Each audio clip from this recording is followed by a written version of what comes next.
So hello everyone, कैसे हैं आप सभी। आज हमारी जो क्लास होने वाली है क्लास 12 की एक पोयम है आंट जेनिफर्स टाइगर। ठीक है, इस पे हम बात करेंगे, इस पे हम देखेंगे, इसमें हम जानेंगे कि कैसे एक महिला के ऊपर दबाव रहता है शादी के बाद। ठीक है, कैसे वो महिला सरवाइव करती है उसके बारे में। ठीक है, तो इस पोयम को ध्यान से देखते हैं और यही हमारी जो पोयम है, हमारी जो कहना चाहिए राइटर हैं एड्रिन रिच, उन्होंने इस पोयम पे बताया है। ठीक है, चलिए स्टार्ट करते हैं सेशन को। सबसे पहले तो ये जान लीजिए इस पोयम को लिखा किसने है। इस पोयम को लिखा है एड्रिन रिच ने। ठीक है, जिनका जन्म 1926 में मैरीलैंड यूएसए में हुआ था। ठीक है, और इस पोयम को हम अच्छे से पढ़ेंगे, जानेंगे, समझेंगे। ठीक है, one of the most widely read and influenced poet of the second half of the 20th century की जो सेकेंड हाफ होता है ना, मतलब 1950 के बाद का, उसमें सबसे ज्यादा पढ़ी जाने वाली ये पोएट थी। मतलब बहुत ही ज्यादा इन्फ्लुएंस लोगों को इन्होंने किया था।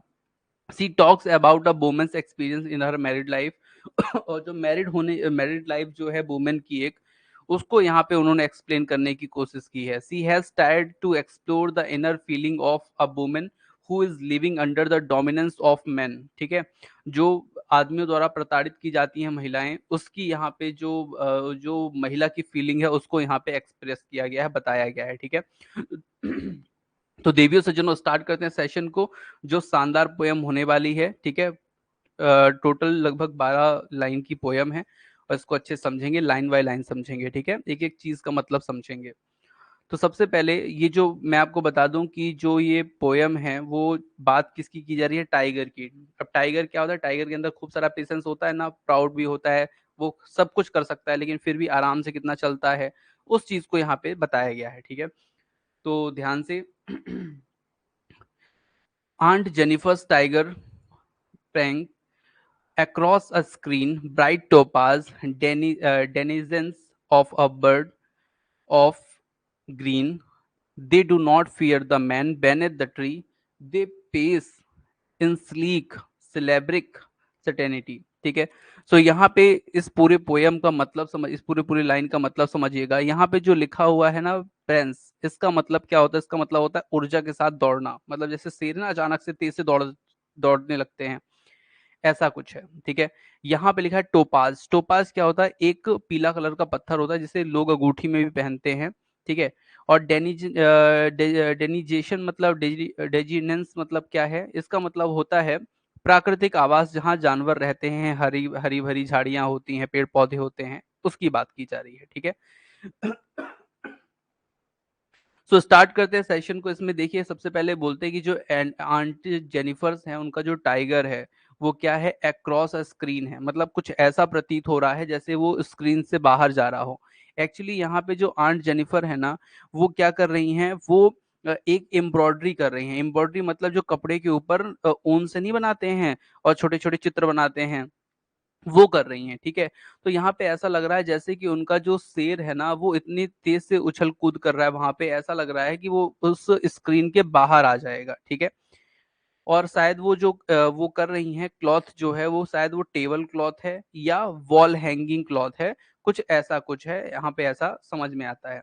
Bright topaz denizens of a world of green. इसका ब्राइट टोपाज मतलब है वो जो शेर है ना वो पीले कलर के चमक रहे हैं, पीले तरह की शाइनिंग कर रहे हैं।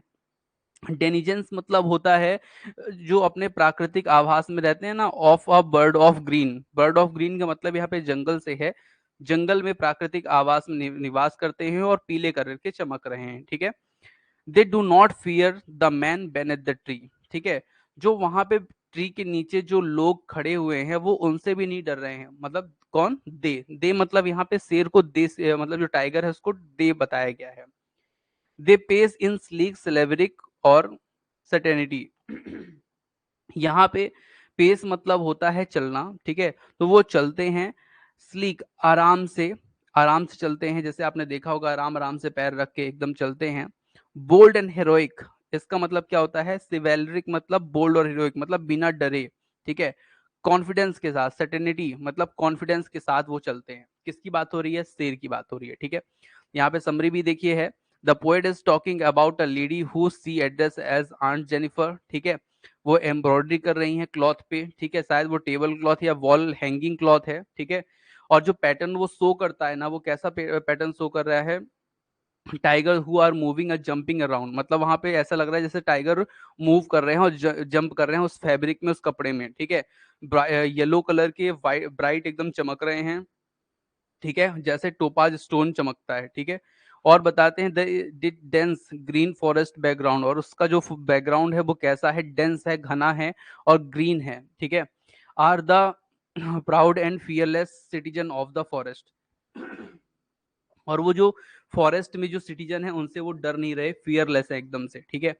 Contrast between Aunt Jennifer and her tiger. The tiger are fearless, but this lady who is embroidery them is not so. ठीक है। The tiger look elegant shining and full of gentleman grace, ठीक है। और tiger जो है ना आराम से चल रहे हैं एकदम बिना डरे, है ना, शाइनिंग करते हुए और एकदम जेंटलमैन टाइप के, ठीक है। तो ऐसा यहाँ पे बताया जा रहा है, ठीक है। नेक्स्ट जो हमारी पोएम का जो नेक्स्ट स्टेंजा है उसमें हम बात करते हैं ध्यान से। तो यहाँ पे बोलते हैं aunt Jennifer's fingers fluttering through her wool, और find even the ivory needle hard to pull, the massive weight of uncle wedding band sits heavily upon aunt's Jennifer's hand, ठीक है। तो यहाँ पे इसका मतलब क्या होगा, तो इसका मतलब मैं आपको समझाता हूँ। आंट जेनिफर्स फिंगर्स फ्लटलिंग थ्रू हर बूल, इसका मतलब क्या होता है, वो जो आंटी हैं उनका जो जो वो जिस आइवरी निडल से, आइवरी निडल समझते हैं जिससे ऊन को क्लॉथ में चुभोते हैं फिर निकालते हैं, फिर चुभोते हैं फिर निकालते हैं, जिससे वो जो ऊन है ना वो चुभता है, उसको बोलते हैं आइवरी निडल। वो जो आइवरी निडल है ना, उसे उठाने में, उसको पुल करने पे आंटी के जो हाथ है वो कप रहे हैं। क्यों कप रहे हैं, क्योंकि the massive weight of uncle wedding band sits heavily upon aunty aunt Jennifer's hand, मतलब जो उनके जो बेडिंग, जो जिनसे जिन अंकल से उनकी शादी हुई है ना, उनकी जो बैंड है, बैंड मतलब रिंग, जो रिंग है वो बहुत ज्यादा हैवी है, उसका जो भार है बहुत ज्यादा है आंट जेनिफर पर। इसका मतलब ये है कि वो जो अंकल हैं वो उनको बहुत ज्यादा क्या करते हैं, प्रताड़ित करते हैं, बहुत ज्यादा उनसे काम करवाते हैं, या बहुत प्रकार से उनको दिक्कतें हैं उन अंकल जी से जो उनके हस्बैंड हैं।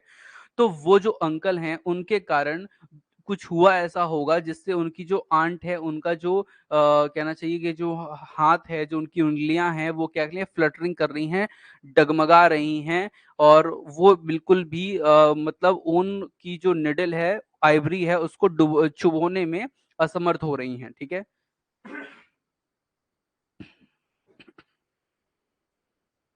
जो नेक्स्ट लाइन है उस पे हम चलते हैं देवियों सज्जनों, और हम इसको समझते हैं। When aunt is dead her terrified hand will be lie still ringed with ordeals she was mastered by, ठीक है। The tiger in the panel that she made will go on prancing proud and unafraid, ठीक है।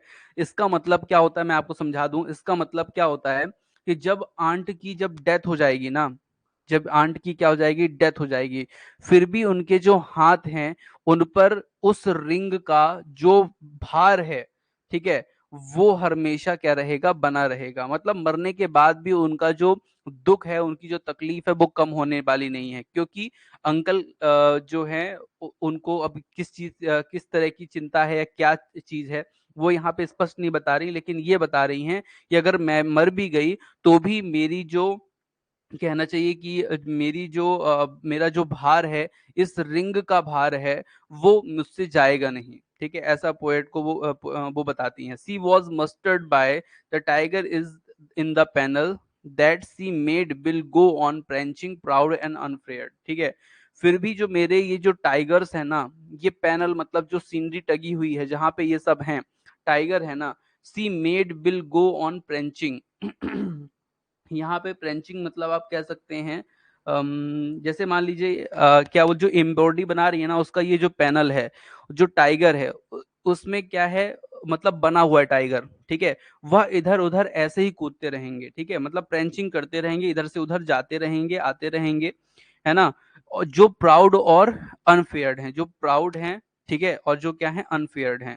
मतलब समझने की बात ये है कि मतलब ये बोल रही हैं कि भले मैं मर जाऊं, मुझसे ये भार मेरा ना जाए, लेकिन ये जो टाइगर्स है ना जिनकी मैं बात कर रही हूँ, जो ये जिसमें ये लगता है ऐसे कि जैसे निकल के बाहर आ जाएंगे, तो ये उसी तरह से दिखेंगे, उसी तरह से रहेंगे, और प्राउडी रहेंगे और अनफेयर रहेंगे, बिना डरे हुए रहेंगे, ऐसा आंटी कहती हैं। ठीक है, तो ये चीज आपको समझ में आई होगी, और यहीं पे ये तीसरा स्टेंजा क्या होता है समझ में खत्म होता है। ठीक है, आंट जेनिफर जो हैं वो एक तरह से टाइगर को और अपनी रिंग को क्या कर रही हैं, यूज कर रही हैं अपनी कहानी बताने के लिए। ठीक है, तो उम्मीद करता हूँ लाइन बाय लाइन आपको चीजें समझ में आई होंगी।